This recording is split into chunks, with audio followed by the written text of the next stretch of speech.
Money laundering, major money matter. लिख रहे हैं आरएसएस के सर, तुसी कह रहे हो मनी मैटर नहीं सीगा, ये तो मेजर मनी मैटर सी। I agree with you brother. चलिए, हाँ वो हम पहले कर चुके हैं, वो एक एक्सेप्शन है इसकी, ठीक है। चलिए, now special majority is needed. I believe we have repeated multiple times, 2/3 present in voting and more than 50% of the total strength of the house. And then president will give only assent, only assent. किस amendment के साथ हुआ ये? 47 किस amendment के साथ हुआ ये? लिखो लिखो लिखो लिखो, कहीं बॉक्स में लिखो, उसको याद करना। इंदिरा गांधी ने 2 बारी हत्त बनने प्रेसिडेंट थे, मतलब ऐसे कह देते हैं कुछ लोग, जहां पे प्रेसिडेंट को कॉन्स्टिट्यूशनली ड्यूटी बाउंड कर दिया। पहला लिखें 24th amendment 1971, that constitution amendment थे, कोई तड़फड़ नहीं करनी, असेंट नहीं, चुप करके, duty bound. And by 42nd amendment 1976, shall word used in article 74, shall word used in article 74. By 42nd amendment, shall was used in article 74, again duty bound। अब article 74 याद नहीं आ रहा है तो भाई आपको थोड़ा रिवीजन की जरूरत है प्रेजेंट के टॉपिक का। एग्जैक्टली। चलिए, यहां तक पहुंच गए। Now come to this thing, deadlock and joint sitting. हमने भी बात की कि कुछ मैटर्स में राज्यसभा इक्वल पावर एंजॉय कर रही है लोकसभा के। तो एक बिल लोकसभा में पास हुआ, राज्यसभा में फेल हो गया, या फिर अदरवाइज भी आप मान लें कोई बिल राज्यसभा से पास हुआ, लोकसभा में फेल हो गया। भाई एक हाउस कह रहा पास करेंगे, दूसरा कह रहा नहीं करेंगे, दोनों की सैंक्टिटी बराबर है, ज्यादातर मैटर्स के अंदर किसकी मानोगे? तो इसी डेडलॉक को ओपन करने के लिए we are having under article 108, president में समन अ जॉइंट सिटिंग। और ऐसे केस में अगर जॉइंट सिटिंग कॉल हो गई तो फिर दोनों हाउसेस इकट्ठे बैठकर उस बिल के ऊपर वोटिंग करेंगे। डेडलॉक के 3 चांसेस हो सकते हैं। पहला, एक हाउस ने बिल पास किया, दूसरे ने फेल कर दिया। दूसरा, एक हाउस ने बिल पास किया, दूसरे ने अमेंडमेंट प्रपोज कर दी, लेकिन ओरिजिनेटिंग हाउस अमेंडमेंट मानने को तैयार नहीं है, मैं नहीं ये चेंज कर रहा।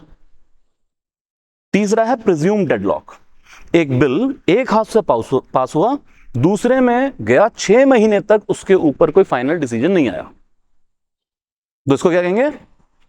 इसको डेडलॉक ही कहते हैं। आप याद करने के लिए प्रिज्यूम डेडलॉक समझ लो कि अब डेडलॉक ही है इसके ऊपर भी। भाई क्लियर? 3 चांसेस हैं डेडलॉक के। नाउ इट कम्स टू ऐसी सिचुएशन में प्रेसिडेंट में समन जॉइंट सिटिंग, तो होगा क्या यार? अगर डेडलॉक है ना तो डिबेट डिस्कशन इस बिल पे पहले ही बहुत हो चुका होगा, लड़ाई झगड़े हो चुके होंगे। अब जॉइंट सिटिंग का मेन मकसद होता है कि छोटे मोटे डिस्कशन के बाद मेन मुद्दा है इस बिल को या तो पास करो या फेल करो, लटका के नहीं रखना मैटर, और दोनों हाउस इकट्ठे बैठ के वोट करेंगे।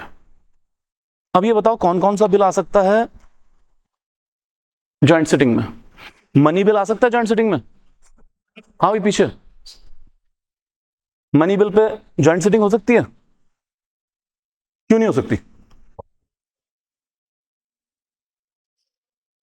हाँ जी एग्जैक्टली मैम, क्योंकि डेडलॉक ही नहीं क्रिएट होगा। Clear? Constitution amendment bill pay joint sitting हो सकती है? 368 में लिखा है सिटिंग सेपरेटली, ये भी नहीं आ सकता। तो कुल मिला के या तो ऑर्डिनरी बिल या फाइनेंशियल बिल आएंगे जॉइंट सिटिंग में। ये दोनों बिल कौन सी मेजॉरिटी से पास हो रहे हैं? सिंपल मेजॉरिटी से। तो फाइनली होता ये है, 2 चीजें और याद रखिएगा in joint sitting, Lok Sabha will prevail over Rajya Sabha because of number game, 543 245, and then it is high probability कि गवर्नमेंट अपना बिल पास करा लेगी। मैं 100% टर्म्स में तो नहीं कह रहा हूं, क्योंकि अगर राज्यसभा में परफॉर्मेंस रूलिंग पार्टी की इतनी हद तक खराब है कि बिल्कुल ही एमपी नहीं है तो नहीं करा पाएंगे, otherwise they will manage. How manage? यार 543 के मेजॉरिटी तो ये रखे बैठे हैं, और कुछ एमपी इनके पास राज्यसभा में भी होंगे, तो देयर आर हाई चांसेस कि उन्होंने बिल पास करा लेगी। लास्ट थिंग, बट ये प्रोविजन इंडिया में ज्यादा यूज नहीं की जाती है। लाइक आप कहते रहिए नरेंद्र मोदी जी को अथॉरिटेरियन है, दिस है दैट है, जीरो जॉइंट सिटिंग। और ऐसा नहीं है कि बिल नहीं फंसे थे, ये जो आप सारे बिल 2019 में देख रहे हैं, सिटीजनशिप अमेंडमेंट, ठीक है, इसके अलावा आरटीआई एक्ट जैसे कानून, ये सब 2016 के प्रपोज थे। 2019 में they could manage, joint sitting नहीं कॉल की इन्होंने। तो ऐसा माना जाता है कि अगर जॉइंट सिटिंग ज्यादा हो रही है तो सरकार अपने नंबर गेम से बुलडोज कर रही है। तो ये पार्लियामेंट्री फॉर्म ऑफ गवर्नमेंट का एक बेसिक फंडा ये है कि laws should be made on consensus. अगर सरकार कोई लॉ लेके आ रही है, अपोजिशन उसमें कुछ ऐड वगैरह कराना चाहती है तो उसको अकोमोडेट किया जाए, कंसेंसस पे बनने चाहिए। तो ये चीज क्या करेगी, कंसेंसस की जगह बुलडोजिंग को बढ़ावा देगी। तो लास्टली, सिर्फ 3 बार इंडियन इंडिपेंडेंस हिस्ट्री में ऐसी जॉइंट सिटिंग कॉल की गई है। One is dowry prohibition, banking service repeal and POTA. Clear यहां तक? Any doubt, any doubt, any doubt? चलिए, devices of parliamentary control. So ये सारी जो आगे डिवाइसेस ऑफ पार्लियामेंट्री कंट्रोल के नाम पे पढ़े जाते हैं, और ये टूल्स हैं किस तरीके से हाउस अपनी प्रोसीडिंग्स को ऑपरेट करेंगे। तो सबसे पहले start question, unstarred question, short notice question. अब हमने सेशन देख लिया कि सेशन कैसे ऑपरेट करते हैं, 3 जनरल सेशन। चलिए आज दिन देखते हैं कि हाउस का एक दिन कैसे गुजरता है। तो सबसे पहले 11 बजे शुरू होगा क्वेश्चन आवर। अच्छा, ये सब कुछ भी ट्रेडिशन पे बेस्ड है, देखिए। और ये भी ना एक बड़ा गलत सा क्वेश्चन हो जाएगा अगर इस पे वो फॉर्म करें। Traditionally first hour is question hour, अगर ऐसी कोई लाइन आए तो आप कह दीजिएगा। लेकिन राज्यसभा में इन्होंने पिछले कई सालों से गेम पलटी हुई है। राज्यसभा में पहले 0 आवर हो रहा है, सरकार की मर्जी है, जैसे मर्जी कंडक्ट करा लें। Clear? But otherwise general statement आती है तो पहला आवर इज क्वेश्चन आवर, 11 से 12। नाम ही बता रहा है क्या करेंगे, एमपीज क्वेश्चन पूछेंगे। क्लियर?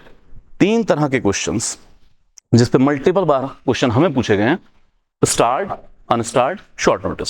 सिंपल, अगर आपने स्टार्ट क्वेश्चन पूछा है, इसका ओरल आंसर दिया जाएगा, और क्योंकि ओरल आंसर है तो supplementary questions will be allowed उसी क्वेश्चन से रिलेटेड। इसके उलट अगर अनस्टार्ट क्वेश्चन पूछा है तो written answer will be provided. अब क्योंकि बातचीत ही नहीं हो रही है तो सप्लीमेंट्री क्वेश्चन का चांस ही नहीं बन रहा। And finally short notice question. Normally question के लिए 10 दिन का नोटिस दिया जाता है, उसके बाद नंबर आएगा। लेकिन अगर आपका क्वेश्चन ऐसा है कि आप वेट अफोर्ड नहीं कर सकते हैं तो उस केस में शॉर्ट नोटिस क्वेश्चन, तो 10 दिन के अंदर अंदर एट द अर्लीस्ट उसका जवाब दिया जाएगा। Always oral, always always. Clear? तो भाई इसका ना कुछ भी परम्यूटेशन कॉम्बिनेशन बनाइए, इसको याद रखिएगा। अक्सर फिर हम भूलते हैं कि कौन सा ओरल है कौन सा रिटन है, वो पूछते भी नहीं है। तो पहली बात तो रिटन है ही एक, अनस्टार्ट, या फिर कुछ भी बना के तारा तारा बोल रहा है, बस बात खत्म। क्लियर है? चलिए आगे। कौन क्वेश्चन पूछेगा? सर कोई भी पूछ सकता है। जनरली अपोजिशन के एमपीज सरकार से क्वेश्चन पूछते हैं, लेकिन क्या सिर्फ मंत्रियों से क्वेश्चन पूछे जाएंगे? किसी एमपी से भी क्वेश्चन पूछ सकते हैं? पूछा जा सकता है, किसी से भी क्वेश्चन हो सकता है। ऐसा नहीं है कि सिर्फ मिनिस्टर से पूछना है। हाँ, ज्यादातर गाइडेड मिनिस्टर के लिए होता है। क्लियर?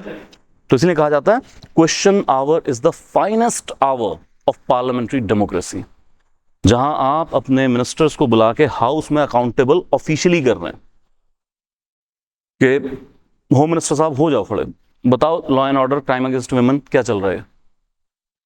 एक्सटर्नल अफेयर मिनिस्टर साहब खड़े हो जाइए, तो बताइए operation Sindoor and all that thing, सारी अकाउंटेबिलिटी होगी। A finest hour of parliamentary democracy. Moving to 0 hour. इसके बारे में याद रखिएगा, ये 1962 से इंडियन इनोवेशन है। ये हमने वेस्टमिनिस्टर मॉडल से नहीं लिए, यूके के सिस्टम से नहीं लिया है, हमारी इनोवेशन है। सो 1962 से ऑपरेट कर रहे हैं और इसको अभी भी मेंशन नहीं किया गया रूल बुक के अंदर, इसे इंफॉर्मेशन याद रखिए। और दूसरा फिर क्या है, सर 0 आवर एक फ्री आवर टाइप की चीज है, यहां पर बिना प्रायर नोटिस के एमपीज कोई भी मैटर रेज कर सकते हैं। I repeat, without prior notice MPs can raise any matter. लेकिन हां, चेयर की परमिशन चाहिए होती है। चेयर की परमिशन के बिना नहीं काम होगा। तो कई बार क्या होता है, कोई क्वेश्चन पूछ लेता है 0 आवर में, अब चेयर को लगता है यार ये तो बहुत इंपॉर्टेंट क्वेश्चन है, इसका तो जवाब भी देने में टाइम लगेगा, तो कहेंगे डिसअलाउ, आप क्वेश्चन आवर में आइए, वहां नोटिस दो मुझे। क्लियर है 0 आवर। और फिर आता है एजेंडा ऑफ द डे। ये है आपका मेन बिजनेस ट्रांजैक्शन पीरियड। तो जितने भी डिबेट्स एंड डिस्कशन होने हैं, ज्यादातर मोशंस रेजोल्यूशन लेके आने हैं, बिल्स की इंट्रोडक्शन है, बिल के ऊपर वोटिंग है, वो सब कब कहां हो रहा है? Agenda of the day.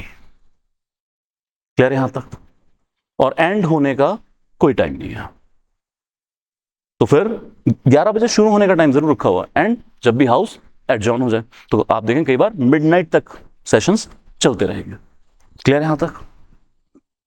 Okay. अच्छा, एक और चीज याद कर लीजिएगा, 0 आवर बेसिकली ये हम लेके आए थे to fill the gap between question hour and agenda of the day. अगर इस तरह की स्टेटमेंट आ जाए, करेक्ट स्टेटमेंट है। एक्चुअली टाइम वेस्ट होता था, वो 11 से 12 कर लिया क्वेश्चन आवर, उसके बाद फिर क्योंकि agenda of the day lunch के बाद है, तो ऐसे ही बाहर मैदान में घूमते रहते थे, तो बोले कुछ काम करवा लो इनसे, 0 आवर डिवाइस आउट कर लिया। ठीक है, चलिए, मोशंस एंड रेजोल्यूशंस। क्या होता है motion and resolution? Sir, house is a very very formal place. तो जो भी हाउस की कार्रवाई होगी वो एक फॉर्मल तरीके से की जाएगी। हर चीज को करने का कुछ प्रोसेस रखा हुआ है। तो motion is rather expression of will of MPs. आप एज ए एमपी क्या बिजनेस ट्रांजैक्ट कराना चाहते हैं, तो हर चीज को मोशन एंड रेजोल्यूशन कहा जाएगा। क्योंकि पंचायती जबान की मता पास कराना, उस तरह की एक चीज है। अब डिफरेंट डिफरेंट टूल्स दिए गए हैं to express different kind of wills. तो इसमें से हम कुछ इंपॉर्टेंट मोशन उसकी स्टडी करेंगे। जैसे पहला और सबसे important, no confidence motion. No confidence motion ये एमिनेट होता है आर्टिकल 75 से, क्योंकि आर्टिकल 75 में कलेक्टिव रिस्पॉन्सिबिलिटी क्लॉज है। तो मेरे ख्याल से पता है आपको ये नो कॉन्फिडेंस मोशन क्या है। ये it is like opposition is saying that ruling party के पास मेजॉरिटी सपोर्ट नहीं है। रूलिंग पार्टी के पास मोर देन हाफ एमपी होने चाहिए लोकसभा के। तो अपोजिशन अगर ये क्लेम करे कि इनके पास मोर देन हाफ एमपी नहीं है, तो ये हाउस का कॉन्फिडेंस एंजॉय नहीं कर रहे हैं, तो ये आएगा नो कॉन्फिडेंस मोशन। स्पीकर की डिस्क्रिशनरी पावर है, वो चाहे नो कॉन्फिडेंस मोशन को एडमिट करें या ना करें। मिनिमम 50 एमपी का सपोर्ट चाहिए, ऐसा नहीं है कि 1 एमपी के कहने पर आ जाएगा। 50 एमपी लिख के देंगे, उसके बाद स्पीकर की डिस्क्रिशनरी पावर है, वो एडमिट करें या ना करें। लेकिन अगर स्पीकर ने एडमिट कर लिया तो एक डेट फिक्स की जाएगी, और उस दिन फिर रूलिंग पार्टी को अपनी मेजॉरिटी प्रूव करनी पड़ेगी। अपने हक में 272 से ज्यादा एमपी खड़े करने पड़ेंगे, और अगर एक भी एमपी लेस हो गया, नो कॉन्फिडेंस मोशन पास हो गया, entire council of minister will resign. Hindustan ने वो तारीख भी देखी जब अटल बिहारी वाजपेयी साहब की सरकार 1 वोट से गिरी। 1 एमपी, बस 1 एमपी लेस था। उनके पास कोई अमित शाह नहीं था ना, 1 छठ 10 चक लिया डिक्की च पे ने। ठीक है यहां तक? अरे यार, इम्यूनिटी प्रिविलेज पे पीवी नरसिम्हा राव याद कराना मुझे, प्लीज प्लीज प्लीज, सॉरी। ठीक है यहां तक क्लियर है? अभी इसको चलने दीजिए। So here it comes, no confidence motion. Clear है सारा? बस इसमें एक चीज और देख लीजिएगा कि ऐसा नहीं, इसका अगर यूजेज मैं आपको बताऊं तो इंडिया में बहुत ज्यादा इसका यूज तब नहीं हुआ है जब वाकई मेजॉरिटी डेफिसिट था। मेजॉरिटी डेफिसिट के केसेस में तो नो कॉन्फिडेंस मोशन से पहले ही रिजाइन दे देते हैं प्राइम मिनिस्टर। जैसे अटल साहब को आप वहां पे सुने तो वो, मतलब जो उनको बोलना था बोल के जा रहा हूं रिजाइन करना, हाउस में क्या क्या चले गए थे वो। तो ज्यादातर आप देखेंगे अगर यूजेस तो सरकार को अकाउंटेबल करने के लिए। जैसे जो लास्ट नो कॉन्फिडेंस मोशन हमने देखा है उसमें सरकार की मेजोरिटी तो पूरी थी, प्रॉब्लम ही कुछ नहीं था। तो प्रॉब्लम क्या थी? अपोजिशन बार बार डिमांड कर रही थी कि प्राइम मिनिस्टर हाउस में आके मणिपुर इशू पे सफाई देके जाए। वो आ नहीं रहे थे, बोले होम मिनिस्टर बैठा है, उनका क्या काम है। तो अल्टीमेटली प्राइम मिनिस्टर को मणिपुर इशू पे अकाउंटेबल करने के लिए नो कॉन्फिडेंस मोशन लाया गया, क्योंकि as a practice no confidence motion में प्राइम मिनिस्टर खुद लीड करते हैं आके। तो ultimately no confidence motion set in और फिर नरेंद्र मोदी जी ने आके लीड किया। और मैं भी उस दिन बार बार देख रहा था ऐसे कि क्या होगा क्या होगा, क्या स्पीच है क्या स्पीच है। तो 2 सवा 2 घंटे बोले मेरे ख्याल से, स्पीच देता प्राइम मिनिस्टर 2 सवा 2 घंटे बोले, वो मणिपुर पे बोले ही नहीं। अपोजिशन गुस्से आ गया, कहते यार ਅਸੀਂ ਨਹੀਂ ਖੇਡਦੇ यार, यार की कहने ਨੂੰ बुलाया ਸੀਗਾ तो की करी जाना। Opposition walked out. जैसे ही अपोजिशन ने वॉकआउट किया, नरेंद्र मोदी अब मैं मणिपुर की बात करना चाहता हूं। 2 मिनट बोले, खत्म। मैंने पूरा यकीन है जे 4 घंटे और भी अपोजिशन बैठी रहती इन्हें मणिपुर ते नहीं सी। So you see is the accountability. इस पर थोड़ा मेंस के लिए आप नेहरू वेन एरा देखें तो ज्यादा मतलब है ना। जैसे जो नेहरू साहब का जो पहला नो कॉन्फिडेंस मोशन फेस किया था उसमें भी सरकार को कोई प्रॉब्लम नहीं थी, नंबर गेम इंटैक्ट था। 4 दिन बहस चली थी हाउस के अंदर और उसके बाद में नेहरू साहब ने कॉन्ग्रेचुलेट किया था अपोजिशन को कि थैंक यू, इन सारी डिबेट से हम सब बहुत एनरिच हुए हैं, मैं बहुत एनरिच हूं। मतलब आप सोच के देखिए कि पॉलिटिक्स, आप किसी की भी सरकार को गिराने के लिए नो कॉन्फिडेंस मोशन ला रहा हो, शायद गाना कटे, ही इज कॉन्ग्रेचुलेटिंग कि सरकारों को, इवन मेजॉरिटी सरकार को भी बार बार टेस्ट करते रहना चाहिए ऐसे टूल्स के थ्रू, तो अकाउंटेबल होती है सरकार। क्लियर है यहां तक? Okay, move to privilege motion. क्या है प्रिविलेज मोशन? हमने अभी इम्यूनिटीज एंड प्रिविलेज पढ़े थे। अब अगर कोई एमपी प्रिविलेज ब्रीच कर दे तो फिर उसके खिलाफ मोशन लाया जा सकता है हाउस के अंदर कि इस एमपी ने अपना प्रिविलेज ब्रीच किया है, इसको बनती सजा दी जाए। बस इतनी बात। Then you come to motion of thanks. What is motion of thanks? President साहब आते हैं, एड्रेस करके जाते हैं हाउस को कम से कम 2 मौकों पे। कब? जब भी जनरल इलेक्शन के बाद पहली मीटिंग है, और दूसरा every year at the budget session, हर साल आएंगे। तो यार हेड ऑफ स्टेट आया है ना, तो उसके बाद क्या होगा? एज अ प्रैक्टिस हम मोशन ऑफ थैंक्स पास करते हैं कि सर आपने ये बात की, इसका जिक्र मिला, हमें बहुत अच्छा लगा। तो motion of thanks is reciprocity for presidential address. Coming to calling attention motion. आप किसी की अटेंशन कॉल कर रहे हैं, कॉलिंग अटेंशन मोशन, किसी का ध्यान अपनी तरफ खींच रहे हैं। सो द गेम इज कि अगर कभी भी कोई अर्जेंट पब्लिक इंपॉर्टेंस का मुद्दा हुआ तो आप कंसर्न मिनिस्टर का अथॉरिटेटिव स्टेटमेंट सीख कर रहे हैं। हाउस की कार्रवाई चल रही है, ठीक है जी, आप एज ए एमपी, और आपको कुछ लगता है कि कल कोई घटना घटी थी, आज कोई घटना घटी है कि सर फिर वो यूपी के हाथरस जैसी घटना हो गई, ब्रूटल रेप एंड मर्डर की। तो आप कॉलिंग अटेंशन मोशन लाते हैं तो कंसर्न आपका होगा home minister, law and order उनके अंडर आता है। तो आप उठ के कहेंगे कॉलिंग अटेंशन मोशन, ये घटना घटी है, अर्जेंट पब्लिक इंपॉर्टेंस है, मैं मिनिस्टर से अथॉरिटेटिव स्टेटमेंट पूछता हूं, इस मुद्दे पे आप क्या कर रहे हैं। तो इस पर मिनिस्टर को अथॉरिटेटिव स्टेटमेंट देना होता है। क्लियर है यहां तक? एक ऐसा ही है एडजॉर्नमेंट मोशन। अब ये भी है अर्जेंट पब्लिक इंपॉर्टेंस के इशू के लिए, लेकिन इसके लिए 50 एमपी का सपोर्ट चाहिए। अब इसमें क्या हो रहा है, ये डिटेल्ड वर्जन है, इसमें आप किसी एक मिनिस्टर के स्टेटमेंट से सेटिस्फाई नहीं है। सेम एग्जांपल ले लीजिए, आप उठे और आपने कहा हाथरस जैसी घटना फिर हो गई है।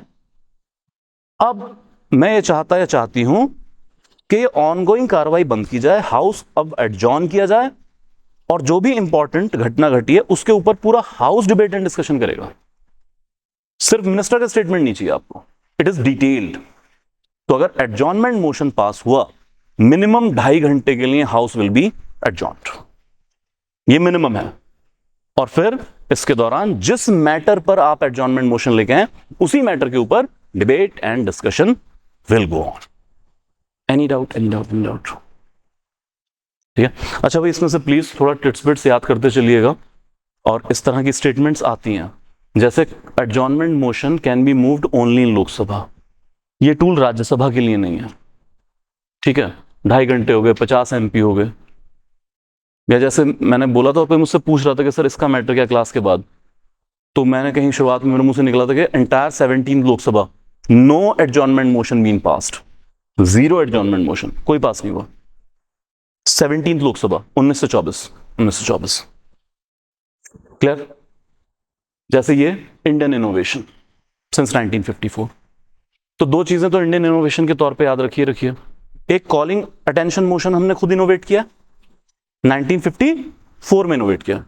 और क्या इनोवेट किया? 0 आवर, कब? चाइना, 1962। चलिए, यहां तक क्लियर?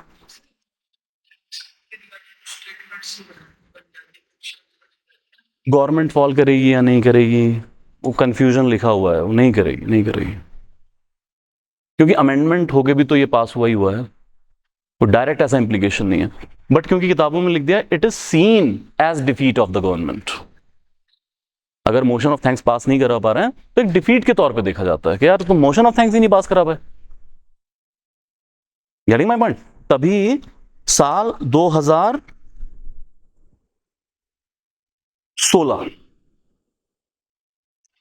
राज्यसभा में मोशन ऑफ थैंक्स दूसरी बार अमेंड हो रहा है।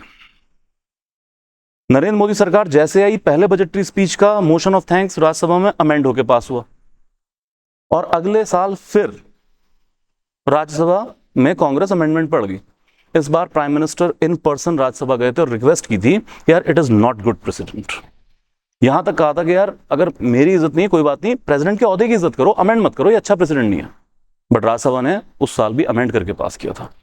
तो खुद जाने का मतलब ये कि it is seen as a defeat, otherwise council of minister will not fall. Clear है यहां तक? चलिए आ जाइए। हाँ जी, हाँ जी। हाँ जी,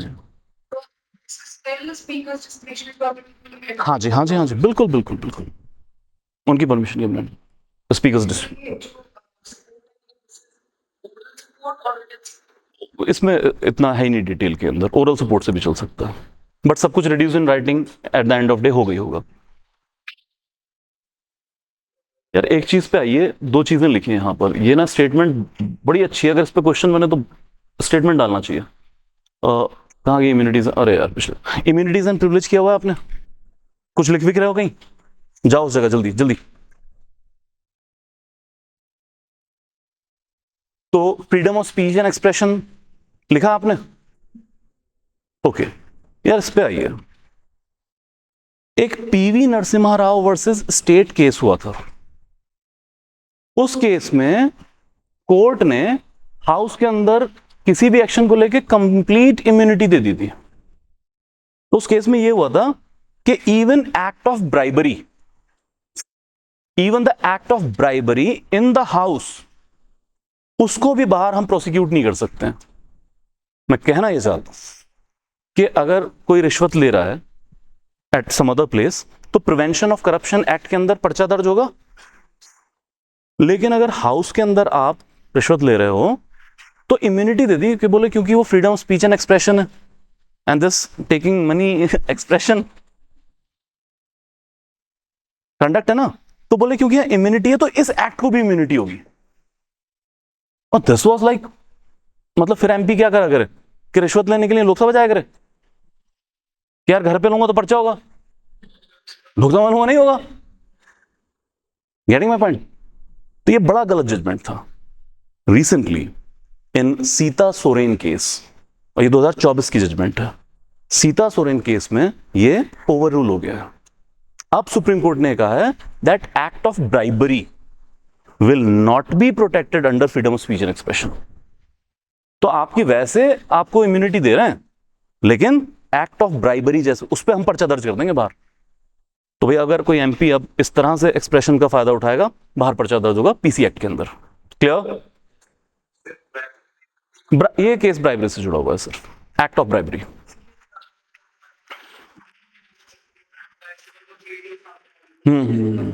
उसी के अंदर, उसी नरसिम्हा राव केस में तो शरेआम गड्डियां उछली थी। चलिए quickly, budget under article 112 annual financial statement. हम बजट के इकोनॉमिक एस्पेक्ट से डील नहीं कर रहे हैं, what is actual estimate, revisory estimates and all that thing. हम लीगल एस्पेक्ट से देख रहे हैं कि बजट हाउसेज में पास कैसे किया जाता है, किन स्टेजेस के थ्रू। तो डिफरेंट स्टेजेस के थ्रू बजट पास किया जाएगा, और सारे बजट सेशन में हम बामुश्किल बजट ही पास कर रहे होते हैं और कोई काम करने का स्कोप नहीं बचता है। So let's begin with the very first thing. Budget is prepared and presented by the finance minister. हमारे यहां बजट एग्जीक्यूटिव प्रिपेयर करता है, तो फाइनेंस मिनिस्टर बजट प्रिपेयर करेंगे और प्रेजेंट करेंगे। अच्छा, इसमें दो चार चीजें हैं जो 2017 से पहले अलग थी और 2017 के बाद बदली हैं। मैं वो नोट भी करा दूंगा, लेकिन मैं करंट पैटर्न पे चल रहा हूं अभी, जो अभी चल रहा है। पहला बड़ा बदलाव 2017 के बजट के बाद का यह है कि पहले हमारे यहां बजट दो हेड में आता था। Railway budget was prepared by railway minister and presented by railway minister, और general budget by finance minister. Now both railway and general budget is being merged, both are prepared by finance minister and presented by finance minister. तो railway वाला काम चला गया minister का, ठीक है। अब सबसे पहली स्टेज होगी इंट्रोडक्शन स्टेज। तो ट्रेडिशनली वो हलवा हलवा सेरेमनी चलो हो चुकी होती है। Budget can be presented with prior recommendation of president and in Lok Sabha only. तभी वो आजकल आप देखें, आजकल वो भी चल रहा है कि रिकमेंडेशन लेने में सुबह सुबह ही जाते हैं, वो सारे टीवी न्यूज वाले लगे होते हैं गाड़ियां लेके कि प्रेसिडेंट ऑफिस जा रही हैं, रिकमेंडेशन लेंगे फिर हाउस में आएंगे। मिनिस्टर चाहे कहीं से भी हो, इस वक्त current finance minister belongs to Rajya Sabha, but उनको पहले बिल लोकसभा में ही प्रेजेंट करना है, इन पर्सन जाके प्रेजेंट करना है। दूसरा, पहले वो ट्रेडिशनल लेदर बैग होता था, है ना, वो सब फ्रांस की ट्रेडिशंस हैं, फ्रेंच गेम है ये। अभी डिजिटल बजट है टैब के ऊपर, ठीक। नाउ इट कम्स, इंट्रोडक्शन हो जाएगा विद बजटरी स्पीच। 1-1.25 घंटा जितना भी उन्होंने स्पीच तैयार की है वो बताएंगे, उसमें बजट की हाइलाइट्स बता देंगे, इस सेक्टर पे इतना किया है, इतना बढ़ा के इतना कर दिया, ये करेंगे वो करेंगे। इस दौरान कोई क्वेश्चन नहीं पूछा जाएगा, ना ये बाउंड है रिप्लाई करने के लिए।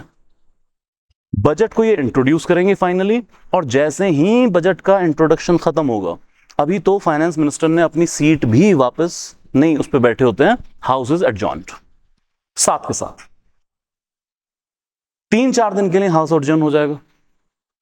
सेम डे लोकसभा से निकल के राज्यसभा में जाके फाइनेंस मिनिस्टर बजट इंट्रोड्यूस कर देंगे। ये जस्ट एक फॉर्मल इंट्रोडक्शन है, क्योंकि राज्यसभा वाले भी उस सारे दौरान उनकी स्पीच ही सुन रहे होते हैं अपने फोन पे, तो वहां भी फॉर्मली इंट्रोड्यूस हो गया और साथ के साथ हाउस एडजॉर्न हो गया। क्लियर? और क्या हो रहा है इंट्रोडक्शन स्टेज पे? सबको फ्री कॉपीज ऑफ बजट दे देंगे एमपीज को, और बजट को ऑफिशियल गैजेट में पब्लिश होने भेज देंगे, ताकि जनरल इन पब्लिक को ऑफिशियल तौर पे बजट का पता लग जाए। क्लियर यहां तक? अब 3 से 4 दिन का आया है यहां पर क्या? एडजॉर्नमेंट। यार अभी बजट सिर्फ इंट्रोड्यूस हुआ है, सिर्फ इंट्रोड्यूस हुआ है, 3 से 4 दिन क्यों एडजॉर्न कर दिया? क्योंकि बजट होता है सीक्रेट डॉक्यूमेंट, इसकी पब्लिकेशन से पहले कुछ नहीं पता, तो सारे एमपी को फ्री कॉपी दे देते हैं कि यार जाओ पहले पढ़ के आना, तब डिस्कशन करोगे ना। तो बजट की अंडरस्टैंडिंग के लिए। अब 3 से 4 दिन के बाद शुरू होगा जीडी स्टेज। क्या है जी? General discussion stage.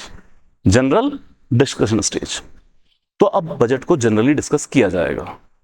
तो सारे वो शुरू हो जाएंगे कि ना, अपोजिशन कहेंगे हर सेक्टर का नाम, सरकार कहेगी इस सेक्टर में ये अच्छा है वो अच्छा है, finance minister is not bound to give reply. If he wants, he can reply the questions. और बजट जनरली डिस्कस किया जा रहा है। जनरल डिस्कशन स्टेज खत्म होने के बाद अब हाउस एडजॉर्न होगा 3 से 4 वीक्स के लिए। कुछ गलत तो नहीं बोल रहा मैं? 3 से 4 वीक के लिए एडजॉर्नमेंट। अभी बजट पास नहीं हुआ और ये 3-4 हफ्ते हाउस एडजॉर्न करके चले गए, छुट्टी मनाएंगे गोवा, दुबई। यही स्टेज क्या कहलाती है? यही स्टेज कहलाती है कमेटी स्टेज। अब काम तो बजट पे हो रहा है लेकिन हाउस में नहीं हो रहा है। कहां हो रहा है? कमिटीज के अंदर हो रहा है। सो आगे हम पार्लियामेंट्री कमिटीज पढ़ेंगे। We are having 24 parliamentary standing committees. हर मिनिस्ट्री, हर डिपार्टमेंट से जुड़ी हुई एक पार्लियामेंट्री स्टैंडिंग कमेटी है जिसमें 31 मेंबर्स होते हैं, 21 फ्रॉम लोकसभा, 10 फ्रॉम राज्यसभा। तो मैं कहना यह चाहता हूं जैसे आपके पास डिफेंस मिनिस्ट्री है, जैसे आपके पास हेल्थ मिनिस्ट्री है, तो ऐसे ही एक पार्लियामेंट्री कमेटी है, parliamentary standing committee on defence, parliamentary standing committee on health and so on. In 24 committees में हर मिनिस्ट्री कवर्ड है, मतलब एक कमेटी को ज्यादा मिनिस्ट्री भी दे सकते हैं, बट हर मिनिस्ट्री से रिलेटेड कोई ना कोई कमेटी है आपके पास। तो अब आपने क्या किया? बजट की डिटेल्ड स्क्रूटिनाइजेशन के लिए बजट की डिफरेंट मिनिस्ट्री के जो प्रपोजल्स हैं वो उससे रिलेटेड कमेटी के पास भेज दिया। तो मान लीजिए आप ही हैं डिफेंस कमेटी, आप मान लीजिए हैं एग्रीकल्चर कमेटी, तो बजट में जितना भी डिफेंस वाला एलोकेशन है वो कहां आ गया? आपके पास आ गया। देन एग्रीकल्चर अगर आपकी कमेटी है तो एग्रीकल्चर वाला आपके पास आ गया। अब आप 31 एमपी जो डिफरेंट पॉलिटिकल पार्टीज हैं बैठ के क्या करोगे? बैठ के उसको बेटर स्क्रूटिनाइज करोगे, क्या कमियां हैं वो निकालोगे, क्या अच्छी बातें वो हाईलाइट करोगे और अपनी रिपोर्ट करोगे वापस हाउसेस को। कुछ रॉकेट साइंस नहीं हो रहा। आप ही सारे लोकसभा, राज्यसभा वैसे भी आप ही डिस्कस करना चाहिए, लेकिन अगर हाउस में सारे के सारे बैठ के एक एक पॉइंट डिस्कस करते रहते, टाइम वेस्ट, एनर्जी वेस्ट। टीमा बना लो। आपको नहीं लग रहा ये जो 24 स्टैंडिंग कमेटीज हमने बनाई हैं जिसमें 21 लोकसभा, 10 राज्यसभा के मेंबर है और हर पॉलिटिकल पार्टी से हर कमेटी में होता है, ये कुछ मिनी पार्लियामेंट जैसा बना लिया आपने। Mini mini mini mini parliament, वहां डिस्कस कर लो, टाइम, एनर्जी, रिसोर्सेज बचेंगे, डिटेल स्क्रूटिनाइजेशन हो जाएगा और अल्टीमेटली रिपोर्ट बैक। बट याद रखिएगा ये एडवाइजरी इन नेचर है, बाइंडिंग नहीं है इनका। क्लियर यहां तक? 3 से 4 हफ्ते खत्म, वापस बजट और इनकी रिकमेंडेशन कहां? हाउसेस के अंदर। अब आ जाएगी वोटिंग स्टेज। अब बजट के ऊपर वोट होना शुरू होगा, लेकिन याद रखिए बजट के अंदर सेपरेट डिमांड फॉर ग्रांट पे सेपरेट वोटिंग होती है और टेक्निकली 150 के आसपास डिमांड फॉर ग्रांट्स में 6 तो के लिए डिफेंस की है। मतलब मैं कहना ये चाहता हूं, अगर आप सिंपल समझें तो जैसे एग्रीकल्चर को आपने 2 लाख करोड़ दिए तो उसको सेपरेटली डिस्कस करेंगे, सेपरेटली पास करेंगे। फिर आपने डिफेंस को 6 लाख करोड़ दिए, उसको अलग से डिस्कस करेंगे, अलग से पास करेंगे। तो हर डिमांड फॉर ग्रांट, एलोकेशंस, वो सेपरेटली डिस्कस्ड, सेपरेटली पास होती है। ठीक है? तो इस तरह बजट टुकड़ों में पास हो रहा है, लेकिन रियलिटी ये है इंडिया में साल हा साल जो बजट है वो सेपरेटली डिस्कस पूरा हो ही नहीं पाता है। And majority of budget is being passed by guillotine closure motion. So what is guillotine closure motion? In case of paucity of time, जब आप वेट अफोर्ड नहीं कर सकते हैं, discussed and undiscussed, even if some important thing is non discussed, will be put together to vote and pass all together. तो budget कौन से closure motion से पास हो रहा है? गिल्टन क्लोजर मोशन से पास होगा। एक झटके में सारा बजट पास कर दिया। क्लियर है यहां तक? लेकिन इसके पास होने से पहले इसी स्टेज पे एक और इंपॉर्टेंट चीज लेके आइए, कट मोशंस। देखो, वोटिंग स्टेज की खूबसूरती यह है कि Rajya Sabha can not vote upon budget, Rajya Sabha can not vote for demand for grant. यहां तक आते थे राज्यसभा का रोल ओवर है। बजट पे वोट होगा सिर्फ और सिर्फ लोकसभा में। लोकसभा में मेजोरिटी किसकी? रूलिंग पार्टी की। वो बजट पास कराएंगे। बजट वैसा ही पास होता है जैसा सरकार लेके आएगी। एक लाइन भी अपोजिशन उसमें चेंज नहीं करवा पाएगी, क्योंकि उसका प्रोसीजर ऐसा है। अगर कुछ चेंज होना है, सरकार अपनी मर्जी से चेंज कर सकती है। ठीक है यहां तक? लेकिन फिर भी कुछ टूल होने चाहिए ताकि अपोजिशन ऑन रिकॉर्ड अपनी बात रख सके। तो यहां पर कट मोशंस है, चलिए पिक्टोग्राफिकली ऐसे याद रह जाएगा। ठीक है, ये सही है। 3 कट मोशंस दिए गए हैं एज अ टूल, ताकि अपोजिशन अपना ग्रीवियांस ऑन रिकॉर्ड रख सके। तो पहला है पॉलिसी कट, दूसरा है इकोनॉमी कट, तीसरा है token cut. Policy cut, that जो पैसा दिया जा रहा है, एलोकेशन है, it is to be reduced to ₹1। See, I am not saying cut by ₹1, I am saying cut to ₹1। मतलब अगर 2 लाख करोड़ दिया किसी मिनिस्ट्री को, तो 2 लाख करोड़ मत दो, कितना दो? सिर्फ ₹1। ये डिमांड है। Getting my point? यार ये ना सिंबलिज्म है। अब ऐसा प्रैक्टिकल तो नहीं होगा ना कि अच्छा ₹1 दें डिफेंस मिनिस्टर को, लो ₹1। रिजाइन करके नहीं चला जाएगा डिफेंस मिनिस्टर, पागल क्या? ₹1 में कौन मिनिस्ट्री चलाएगा? ठीक है यहां तक? ये टूल्स हैं, सिंबल्स हैं, ताकि अपोजिशन अपना ग्रीवियांस रख सके। पॉलिसी कट क्या है? इसमें एक्चुअल में अपोजिशन को पैसे की दिक्कत नहीं है कि पैसा कम या ज्यादा। सरकार या अपोजिशन कह रही है कि यार तुमने इस एलोकेशन के थ्रू जो पॉलिसी बनाई है ना, हमें पॉलिसी नहीं पसंद। तुम्हारी पॉलिसी है 2 कौड़ी की, तो लाखों करोड़ क्यों खर्च कर रहे हो? ₹1 खर्च करो। Getting my point? Like education को दिए 2 लाख करोड़ रुपए, उस पर कोई एतराज नहीं है। लेकिन ये 2 लाख करोड़ से ये पता लगा कि IIT IIM तो बहुत खोले जा रहे हैं, प्राइमरी स्कूल पर खर्चा नहीं हो रहा। तो मैं कहूंगा यार तुम एलिटिज्म के लिए तो काम कर रहे हो, वो गांव के अंदर प्राइमरी स्कूल पे क्यों नहीं खर्चा कर रहे हो? तुम्हारी पॉलिसी गलत है। मैं तुम्हारी पॉलिसी क्रिटिसाइज करता हूं। समझ आए बात? तो ये वो चीज है। देन इकोनॉमी कट, यहां पैसे की दिक्कत है कि यार पैसा ज्यादा है, कुछ है, आप स्पेसिफिक अमाउंट बताओगे, 500 करोड़ काट लो, 1000 काट लो, जितना भी काटना है। And then come token cut, this is by ₹100। ये ₹2 नहीं है, ये ₹100 का कट है कि 2 लाख करोड़ चो ₹100 कट लो था। और मेरा मैथ माशाअल्लाह ना वधिया कि मैं 2 लाख करोड़ चो 100 कट के कितने बचे, मैं कर ही नहीं सकता कैलकुलेट, तुसी आप कर लीजिए। बस ₹100 कट लो, और दूसरा ₹100 कट के हो की जाऊगा मिनिस्टर, आप नहीं कह दूंगा यार 100 की गड्डी मैं तो पढ़। सिंबलिज्म बस अपना ग्रीवियांस रखने का एक तरीका है। वेगनेस लग रही है, समझ में नहीं आ रहा है।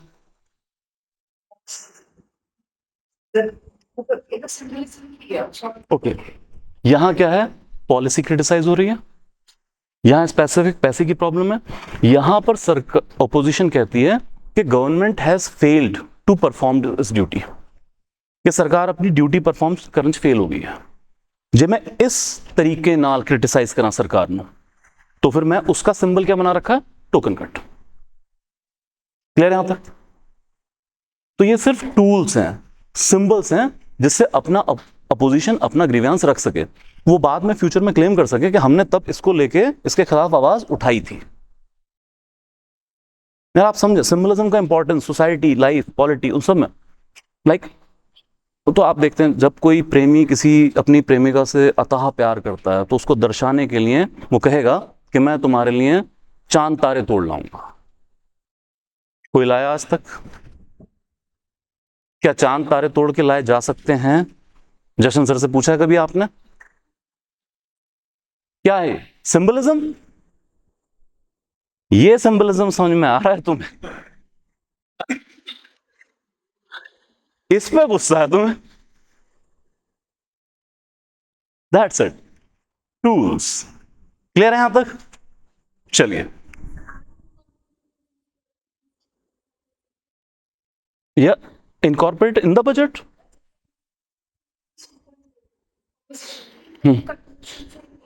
हाँ, अपने को ऑन रिकॉर्ड रखना है।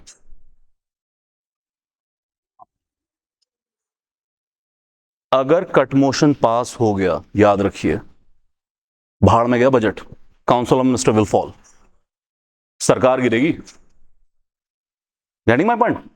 तो ऐसा बजट में नहीं, ऑन रिकॉर्ड आ जाता है कि हाँ हाँ आप इस चीज के ऊपर कट मोशन लेके आते, ये पास नहीं होते भाई, ये नहीं होंगे पास, सरकार गिर जाएगी। क्लियर है यहां तक?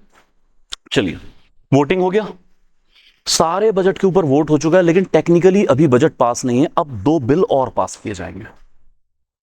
बजट की प्रोविजंस को लीगल अथॉरिटी देने के लिए, लीगलाइज करने के लिए आप दो बिल और पास करते हैं। एक है एप्रोप्रिएशन बिल और दूसरा है finance bill. I am not saying financial, इसको थोड़ा ठीक कर लीजिएगा, this is finance bill. Finance bill जो अभी 117 में पढ़ा था, दैट वाज फाइनेंशियल बिल्स। ठीक है? बजट में मोटी मोटी दो चीजें, एक सरकार का खर्चा साइड, एक सरकार की इनकम साइड। तो जितना भी सरकार का एक्सपेंडिचर साइड है, that will be legalise through appropriation bill, और एप्रोप्रिएशन बिल के पास होते ही कंसोलिडेटेड फंड से पैसा डिसबर्स होगा मिनिस्ट्रीज को। ठीक है? और सरकार की जो भी इनकम साइड है बजट के अंदर, टैक्सेशन, तो जैसे ही फाइनेंस बिल पास होगा, that side will be legalised. Clear है यहां तक? तो at the passage of finance bill, budget is pass, technically यहां पास होगा। और ये दोनों bill in nature money bill, नाम अलग है, दोनों हैं money bill. Any doubt? Please ask, please ask.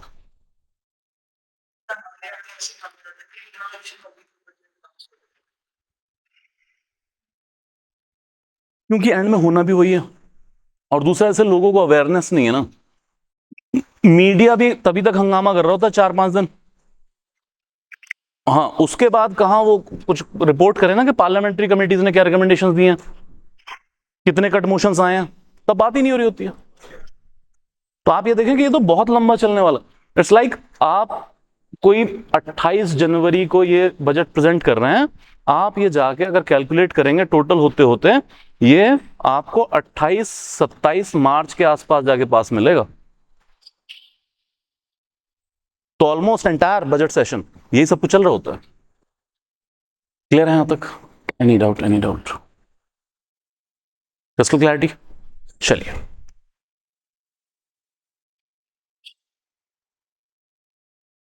Grants ये समझ लेते हैं। इनको ना एक एक लाइन में मैच द फॉलोइंग के लिए तैयार कीजिए, कोई बड़ा इस पर होनी चाहिए आपको, बस कुछ भी नुक्ते बनाओ, आपको पता होना चाहिए। बजट ग्रॉस एलोकेशन है, तभी आप वो इकोनॉमी पढ़ेंगे, बजटरी एस्टीमेट, एस्टीमेट लगा के पैसा देते हैं। तो ये थोड़ी है कि वो एक साल के लिए जो लैप्सेबल फंड आया है वो पूरा पड़ जाए, कई बार पैसा ज्यादा खर्च, ज्यादा की जरूरत हो सकती है। जैसे नरेगा में हर साल अब होने ही लग पड़ा है, एलोकेशन करते हैं, अक्टूबर आते हैं तो पैसा खत्म हो जाता है। सो अगर एक्स्ट्रा पैसे की नीड है, मिनिस्ट्री बंद तो नहीं कर दोगे ना, कोई प्रोग्राम बंद तो नहीं कर दोगे, तो ये जो ग्रांट्स हैं ये बजटरी डेफिसिट्स को पूरा करने के लिए हैं। बजट का पैसा पूरा ना पड़ रहा हो या कोई और प्रॉब्लम आ जाए तो आप देंगे, लेकिन फिर इनको करनी है टेक्निकल चीजें बस, ताकि रिकॉर्ड मेंटेन रह सके। तो अलग अलग तरह की नीड को केटर करने के लिए अलग तरह की ग्रांट डिवाइस आउट कर रखी है। तो जैसे सप्लीमेंट्री ग्रांट और एडिशनल ग्रांट। एडिशनल होती है किसी न्यू सर्विस के लिए जो बजट में अनाउंस ही नहीं थी, और सप्लीमेंट्री मतलब किसी ऑनगोइंग सर्विस को सप्लीमेंट कर रही है, नाम से ही पता लग रहा है। स्कीम में तो सारा साल अनाउंस होती रहती है। तो मान लीजिए बजट पास हुआ मार्च में, सितंबर में सरकार ने किसी मिनिस्ट्री के अंदर नई स्कीम अनाउंस कर दी, तो उसके लिए तो पैसा एलोकेट किया ही नहीं है। ठीक है? तो उस पैसे की भरपूर पूर्ति कहां से होगी? वो होगा न्यू सर्विस के लिए एडिशनल ग्रांट आएगी। और अगर ऑनगोइंग सर्विस है और पैसा कम पड़ जाए, जैसे नरेगा महीने का पैसा कम पड़ जाता है इनके पास, तो क्या आएगा? सप्लीमेंट्री ग्रांट आ जाएगी sir. Okay, moving to excess grant.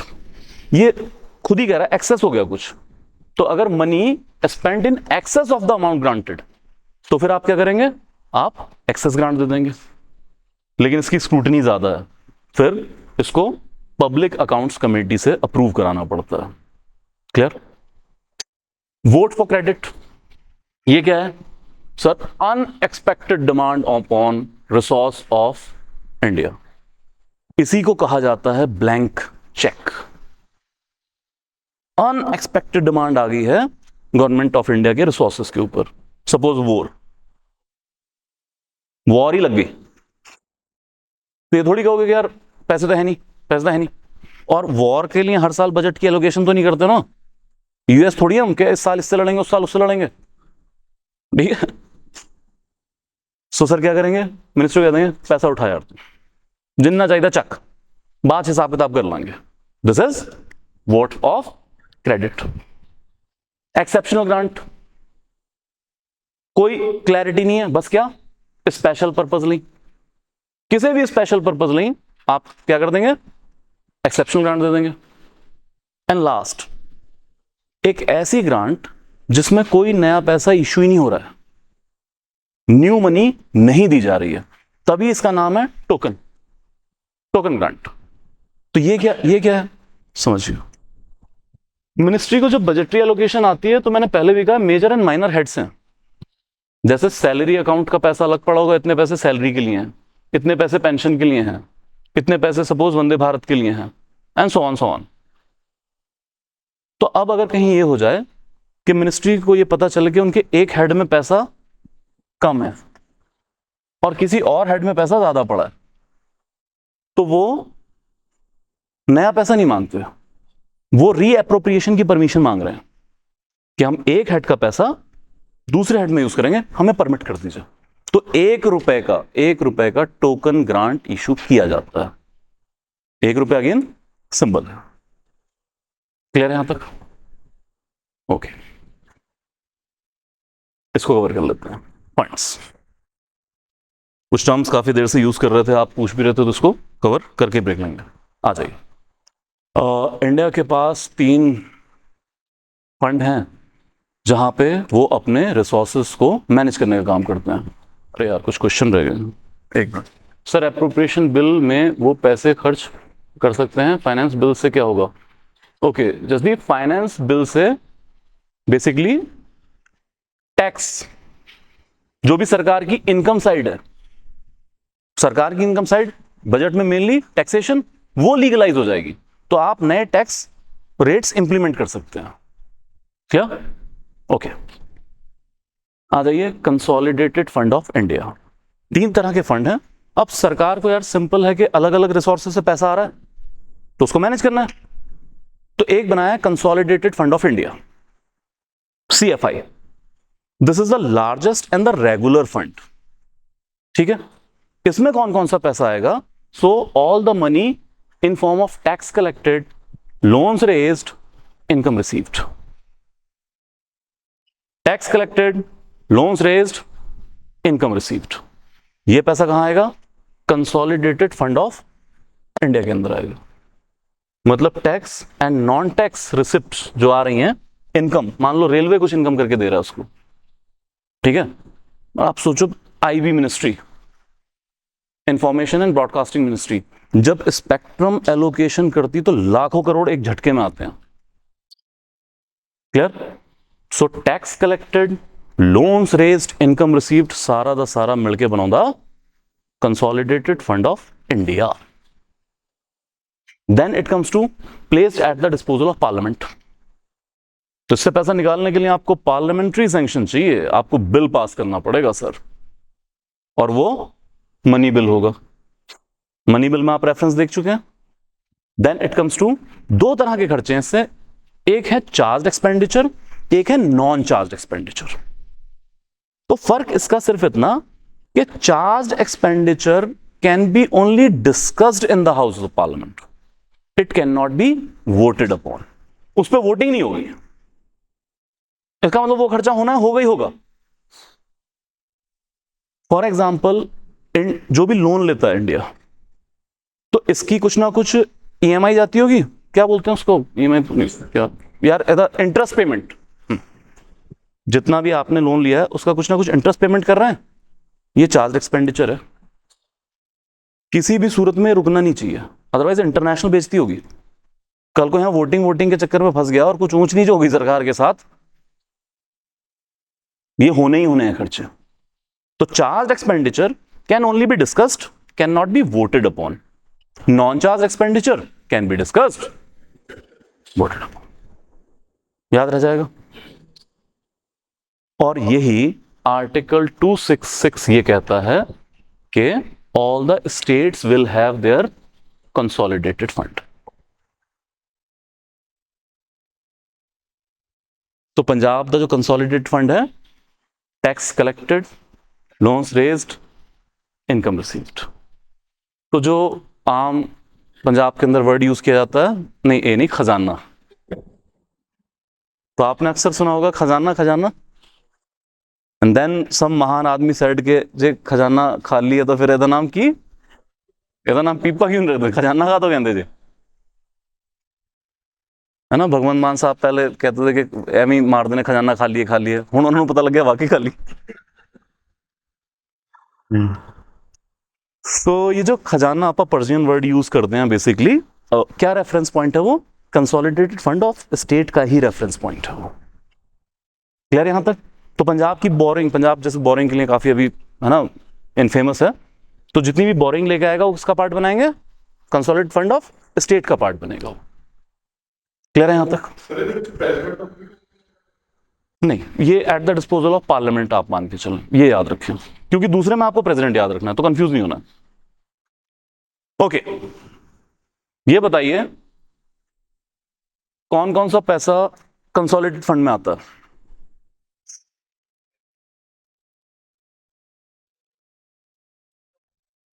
In one voice, tax collected, loans raised, income received. Tax collected, loans raised, income received. Clear है। Raise your hand.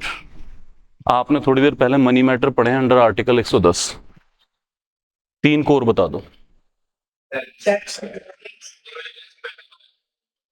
क्या।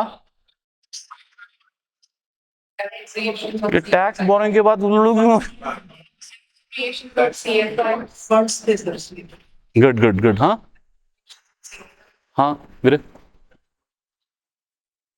एनीवन पीछे से देखिए, वही अपनी टेक्निक के जहां सिमिलर है, कंफ्यूजिंग है, जोन आउट पहले कर लीजिए। यहां बात हो रही है tax collected, loans raise, income received. ठीक है जी। यहां रिपीट हो रहा है टैक्स, बोरोइंग्स और खुद फंड। ये बेचारा खुद, ये खुद मनी मैटर है। फंड्स इस तरह का कुछ लिखिए, पिक्टोग्राफिकली याद करिए, अगर वो यहां से क्वेश्चन बनाएंगे इसमें कुछ कंफ्यूज करेंगे। ठीक है। ओके, आर्टिकल 266 के अंदर ही आता है public account of India. Visa with सारे स्टेट भी मैंडेटरीली अपना एक पब्लिक अकाउंट मेंटेन करेंगे। ठीक है। सो यहां कौन सा पैसा आ रहा है sir, all the money collected by the state, collected by the center, other than tax collected, loans raised, income received, वो पैसा कहां जाएगा, पब्लिक अकाउंट ऑफ इंडिया। तो सीएफआई वाले पैसे को छोड़ दो, उसके अलावा कोई भी पैसा अगर रिसीव कर रही है गवर्नमेंट ऑफ इंडिया, वो पब्लिक अकाउंट ऑफ इंडिया का पार्ट बनेगा। फॉर एग्जाम्पल ये ज्यादातर बैंकिंग ट्रांजैक्शंस हैं। हाँ हाँ जी, employ fund, EPF fund, fix deposits, वो सब इसका पार्ट है। ठीक है। फाइन्स, वो इसका पार्ट है। क्लियर। तो वो सारा पैसा यहां जाएगा। कौन सा इंटरेस्ट,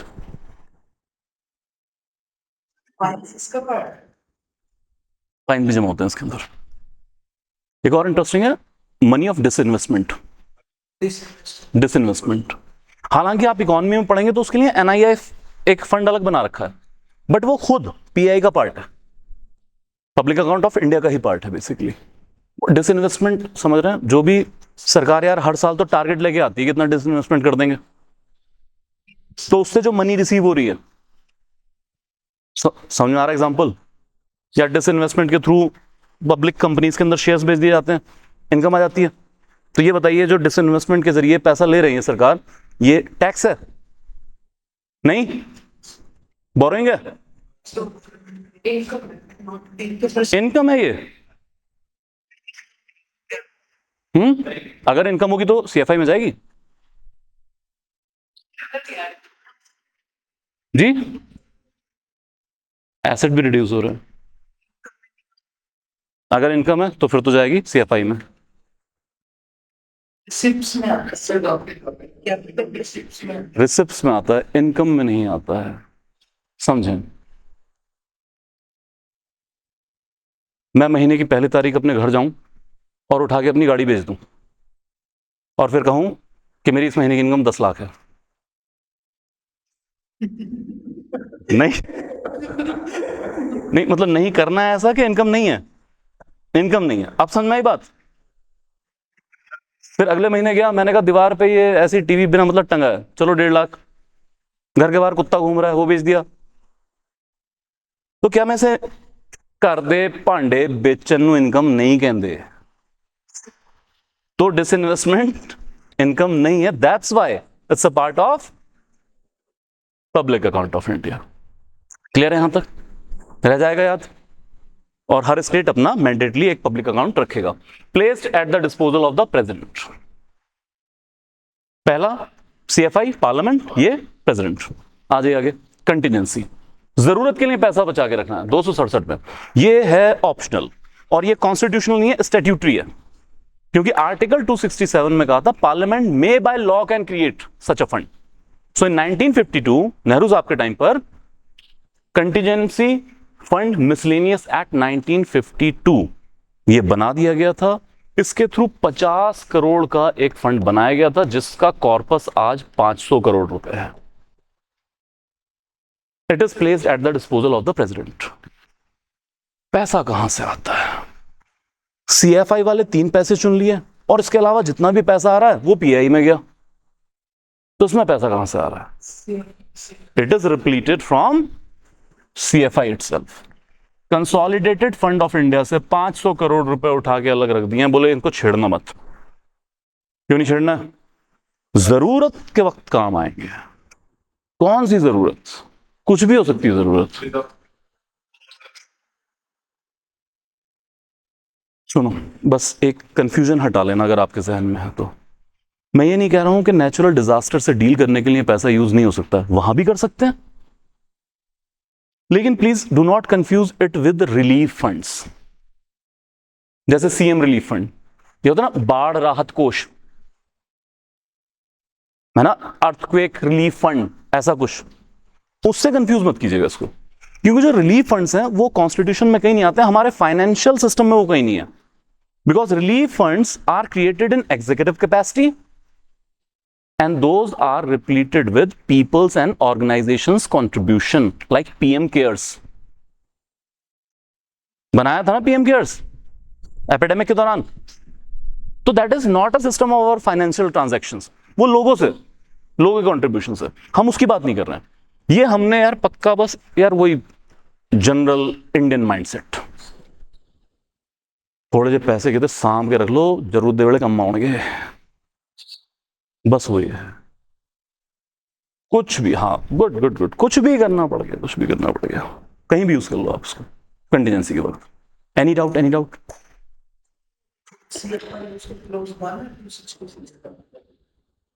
नहीं, हाँ, चेक कर लेना एक बार, यू कैन नॉट से, ठीक है? Okay, so finally 3 fund, charge expenditure non charge, उसके ऊपर हो गए। कोई रॉकेट साइंस नहीं यूज हो रही है इसके अंदर। हाँ जी, पब्लिक अकाउंट याद रखो, याद रखो, CFI public account of India दोनों 266 में है, 266 आर्टिकल। दूजा, स्टेट वास्ते भी 266 ही प्रोविजन करती है, एंड 2 लाइना लिखती हैं कि state shall have their own consolidated and public account, वो उसी में। कंटीजेंसी 260, फिर कहना कंटिजेंसी फंड स्टैट्यूटरी है, 267 आर्टिकल च लिखा सी parliament by law can create, और कंटिजेंसी फंड ऑप्शनल है, चाहो तो बनाओ ना चाहो तो ना बनाओ, तो स्टेट वास्ते भी ऑप्शनल है, बना लो ना बनाओ। क्लियर है यहां तक? लाउडर। एक्सेप्शनल है किसी स्पेशल पर्पस के लिए। अचानक ट्रंप साहब आपके यहां विजिट पे आ गए, अब मल्टीपल मिनिस्ट्रीज लगेंगी, झुग्गी झोपड़ी तो बाहर जाके तुम पर्दे टंगते फिरोगे, कंधा रंगते फिरोगे, फिर सीसीटीवी लाओगे, किसी शहर की म्यूनसिपैलिटी ਨੂੰ ਇਹ ਖਰਚਾ करना पैना, स्पेशल पर्पस आ गया, इस ग्रांट राही पूरा कर लो। Vote of credit, unexpected demand on resources, ਤੁਹਾਨੂੰ पता ही नहीं कितना खर्चा हो जाऊगा, अनएक्सपेक्टेड डिमांड है। हाँ जी आ रहा हूं, एक मिनट, यहां तक क्लियर है? अनएक्सपेक्टेड आपके रिसोर्सेज पे बोझ आ चुका है, जैसे वॉर, तो आपको पता ही नहीं कितना खर्चा हो जाएगा, तो बोलो जितना उठाना पैसा उठा दो यार, पैसे की सप्लाई बंद नहीं होगी, काम संभालो। क्लियर है यहां तक? एक्सेस ਹੁੰਦਾ ਵਾਧਾ ਹੋ ਜਾਣਾ, ਜੇ जिन्ना भी पैसा अप्रूव सी किसी मिनिस्ट्री ਨੂੰ ਉਸ ਤੋਂ ਵੱਧ ਉਹਨਾਂ ने खर्च लिया, क्योंकि आजकल सब कुछ अकाउंट्स एंट्रीज हैं, तो अगर वो हो गया तो उसको पूरा करने के लिए आप क्या देंगे? एक्सेस कार्ड देंगे। Any other doubt? Crystal clear? Okay. Contingency fund 500 crore currently, हाँ जी इतना ही रखा हुआ है अभी, बाकी तो हमारा फोकस इन्वेस्टमेंट के ऊपर है, इन्वेस्ट हम ज़्यादा कर रहे हैं, मनी शुड फ्लोट, एक तरफ पड़े नहीं होना चाहिए पैसा। 10 मिनट्स ब्रेक, विल कंटिन्यू।